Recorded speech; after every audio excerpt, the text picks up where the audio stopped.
and send those disgusting demons back to the depths where they belong! Yeah!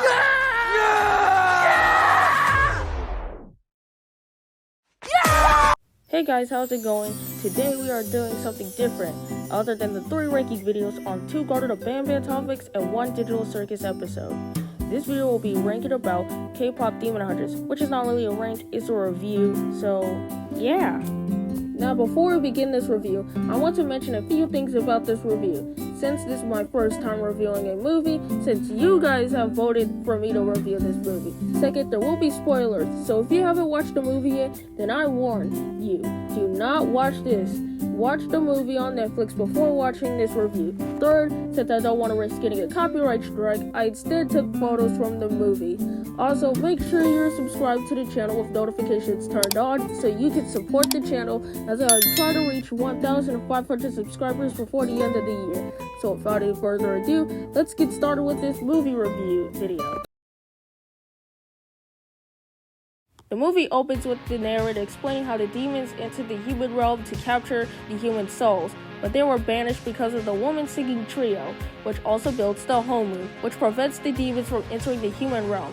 So for lots of generations, the singing woman passed the torch to the next 3, and which brings us to present day of this year, with 3 main characters, Mira, Zoe, and Rumi. Then it cuts to the exterior of this entrance to the concert, which the fans are discussing each of their backstories. Then it cuts to the plane with the iconic trio getting prepared for the stage show.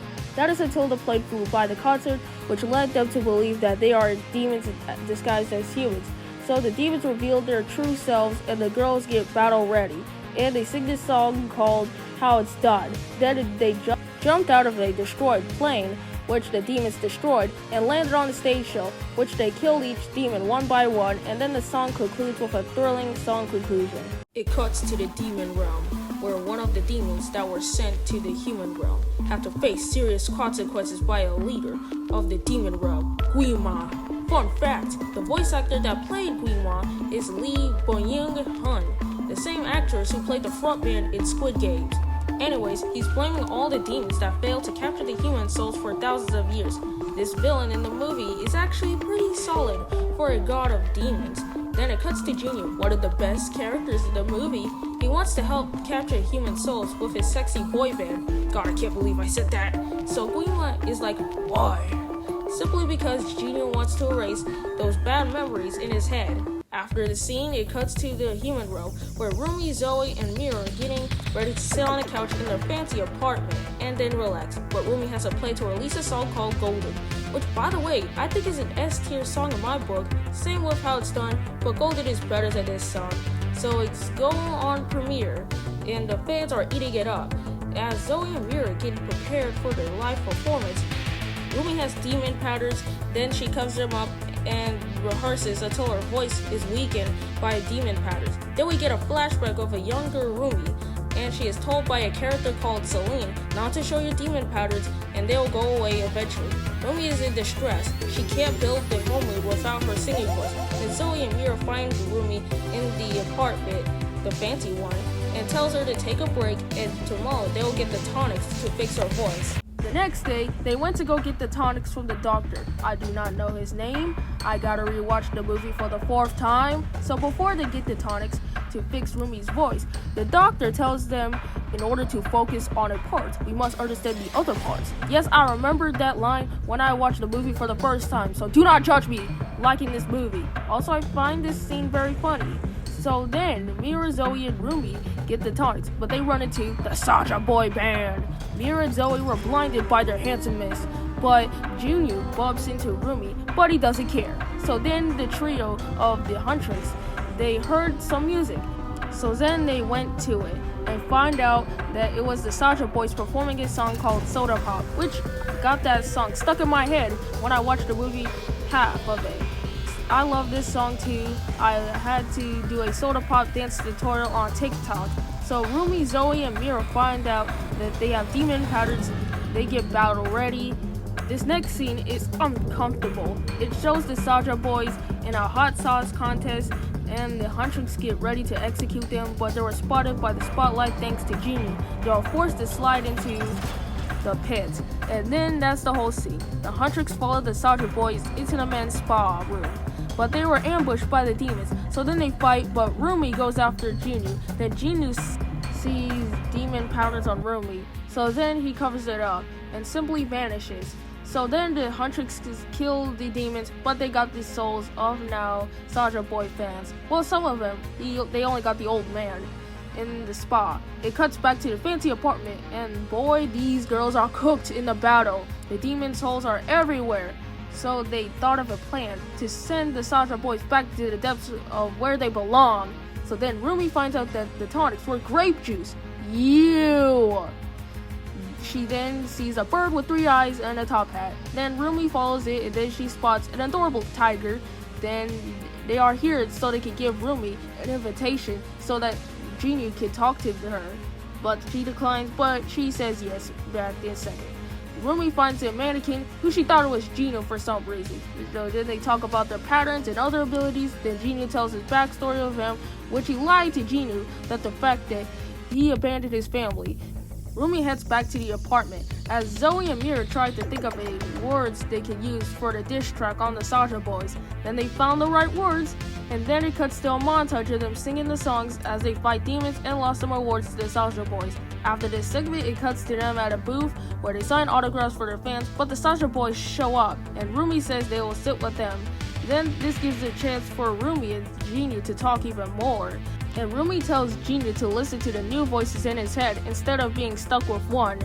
Then it cuts back to the Huntrix's apartment. Then Rumi gets another invitation from Jinyu, but Mira comes in and asks Rumi what is she doing, and she responds to say she is setting them up so that they can expose them later on the film. And then Rumi decides to save the day. So then after this scene, Rumi and Jinyu goes on a date. Ha! Psych! I tricked you! Rumi tells Jinyu to let the Huntrix win the awards for this year, so Jinyu can be free from Guima. The next day, the Huntrix rehearse Takedown, but Rumi doesn't suit this song well, and then they heard demons and goes on top of a subway train. As soon as they're about to kill the demons, Mira and Rumi argue for what is wrong with Rumi, and they fight demons as they sing the Takedown song. After this fighting demons, Mira tells Rumi not to worry about the song, as it doesn't matter. Later that night, Rumi visits Jinyu again, and Jinyu tells that the hat was for the tiger, but the bird keeps taking it. So then, they sing another song called Free, and oh my god, this song means something to me, man! As Rumi left with the tiger, Jinyu is dragged back to the demon realm, and Guimar heard everything, so it corrupts Jinyu's mind as he turns up the volumes up from the mistakes he made in the past. So then at the Golden G Cliff award show, the Huntrix gets ready to sing on the stage because the Soldier Boys are arguing for some reason. But Mira and Zoe gets off the stage as soon as they're ready to deliver the final part of the song. And the animation is so good for a Korean K-pop based film, but Zoe and Mira finds the demons, kidnapping Bobby, but they were duped. Back at the stage, the music turns off and they put on Takedown, as the demons disguised as Mira and Zoe singing the song exposing the demon powders of Rumi. Rumi soon gets off the stage and finds the real Zoe and Mira, but they saw the demon powders at the backstage and then they back away, and then Rumi lashes out with her voice distorted. Mira and Zoe lifted their weapons and Rumi ran away to find Jinyu. She does. Jinyu lied to Rumi and lied to her about his past. He was just doing it so she could trust him. As everyone leaves the stadium, Mira, Zoe, and Bobby have demons speaking in their head, which made them follow the crowd to the concert where it's at the beginning of the film, because the Soldier Boys told them to after they erupted the news program on the stage. Celine is in distress as she has never seen this many demon holes before, but Rumi approached her telling Celine to execute her, but Celine denies and thinks there's still hope to fixing the home moon, but Rumi is glad to see it destroyed and vanishes. At the concert, the fans sit on the stands and the demon Soldier Boys sing Idol, which that song hits hard, but Rumi approaches the stage of the concert and Guima is getting into her head, but she's ready to build a new home moon. She sings What It Sounds Like, which this song is perfect for the way it is. Then Mira and Zoe approaches Rumi as they sing together, but Guima sends this demon army to get them. Rumi approaches Guima but shoots her with fire at her, which led to Jinyu sacrificing himself to save her. and his power is giving her strength. So then they combine the singing to defeat Glima and 4 other Shaza boys, and the crowd cheers for the Huntrix. For the final scene, they go to the spa like they wanted to. Then they run into 3 other girls who are expected to be the next trio of singers. They talk, and then the camera pans up to the tiger and the bird as they live happily ever after. The end.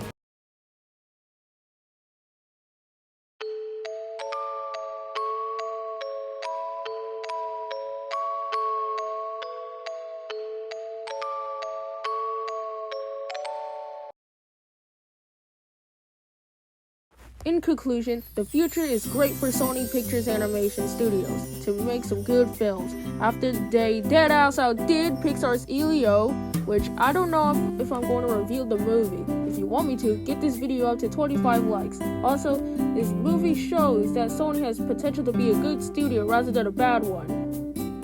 Too bad that they couldn't keep this momentum going. Oh no!